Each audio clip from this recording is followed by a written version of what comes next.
Hi, welcome to America Uncovered. I'm your host, Chris Chappell. California is fire. Pretty much literally. The latest wildfires have turned parts of California into a real-life Mordor.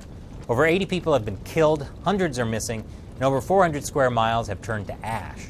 Hundreds of thousands of families have been displaced. I actually grew up in one of the parts that's on fire, so yeah. This is a terrible tragedy. Now, we could have a compassionate human experience where we relate to the suffering of others, or we can start pointing fingers. Which would you rather do?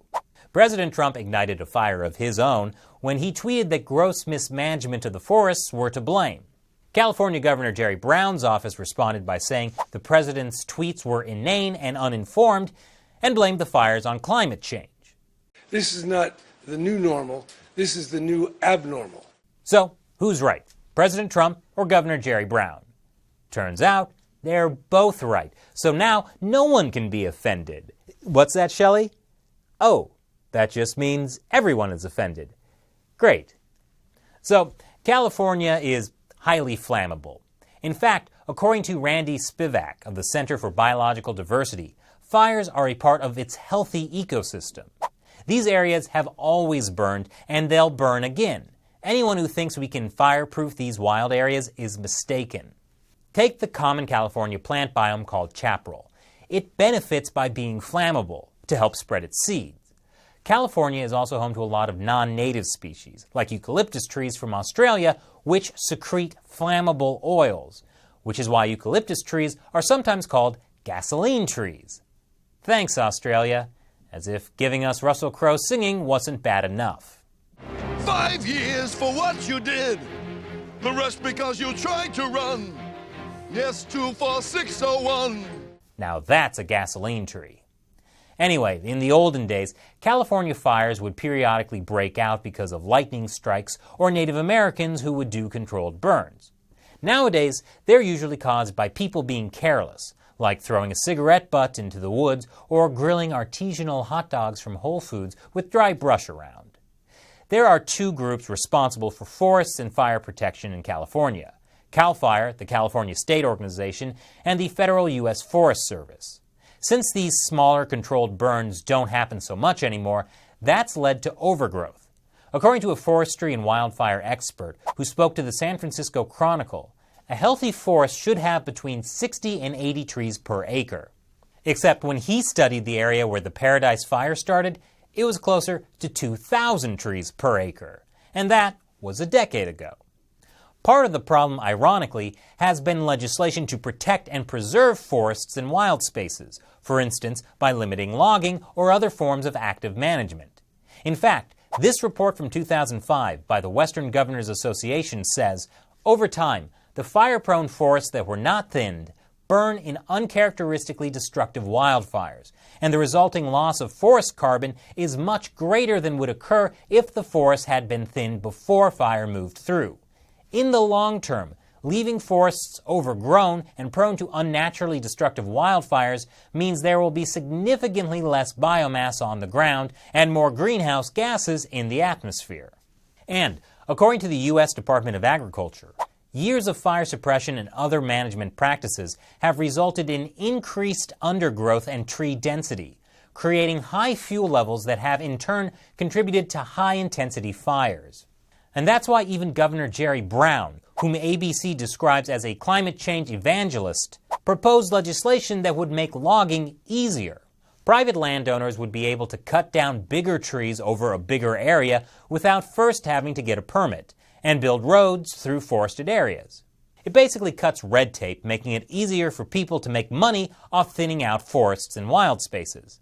After all, if people can make money off of it, they'll be incentivized to do the clearing that state and federal agencies don't. Needless to say, environmental groups are not happy with the plan. Now, I grew up watching Captain Planet, so I never imagined logging could actually help the environment. Just goes to show, you can't trust a superhero whose weakness is getting dirty. I'll waste you with some toxic waste.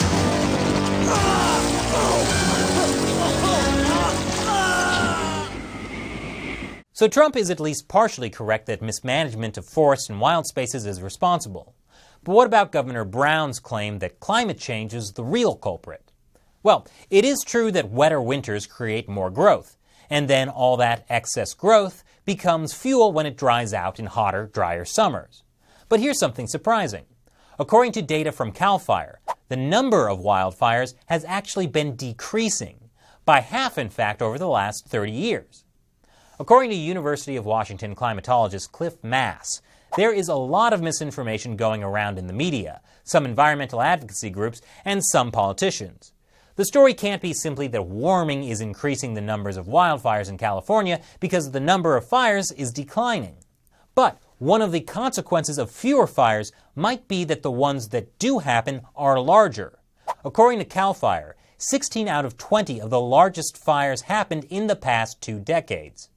So what is the real cause of the California wildfires?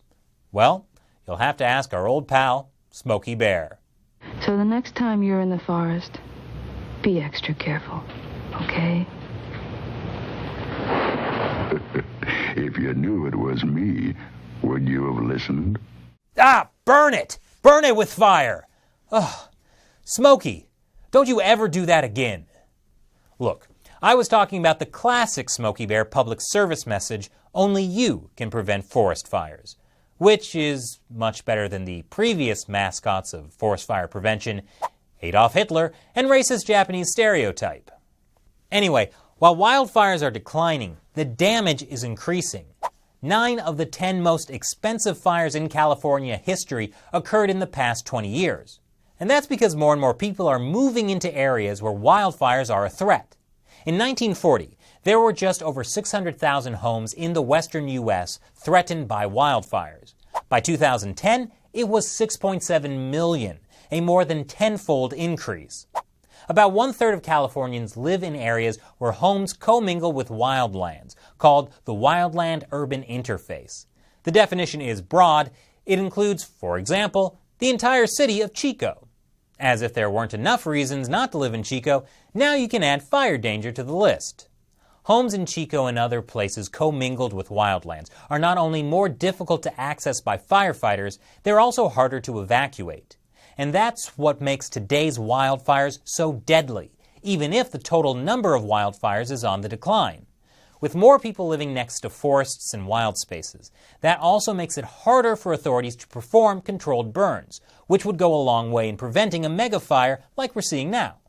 According to fire scientist John Keeley, this is a people problem. What's changing is not the fires themselves, but the fact that we have more and more people at risk. And people are also increasingly becoming the cause of these fires. According to the latest research, human-started wildfires accounted for 84% of all wildfires. The deadly car fire this August? A spark caused by a flat tire. The 2017 wildfires near Santa Rosa, California? Largely caused by power lines. In response, city officials waived fees and made it easier to get building permits so rebuilding could happen faster, which sounds great, except that it also means people will be rebuilding in areas prone to wildfires. According to this study, by 2050, over 500,000 homes in California will be built in very high wildfire severity zones. The Trump administration is now encouraging Congress to pass legislation that would improve forest management as part of the next Farm Bill. And that follows legislation from March, passed by Congress and signed by Trump, that improved funding for wildfire suppression. So remember, only who can prevent forest fires? It's Hitler. Maybe that's not the right lesson. Anyway, what do you think? Leave your comments below. And remember, America Uncovered is supported mainly through viewer contributions. So go to patreon.com/America Uncovered and contribute, say $1 or more per episode. Once again, I'm your host, Chris Chappell. Thanks for watching America Uncovered.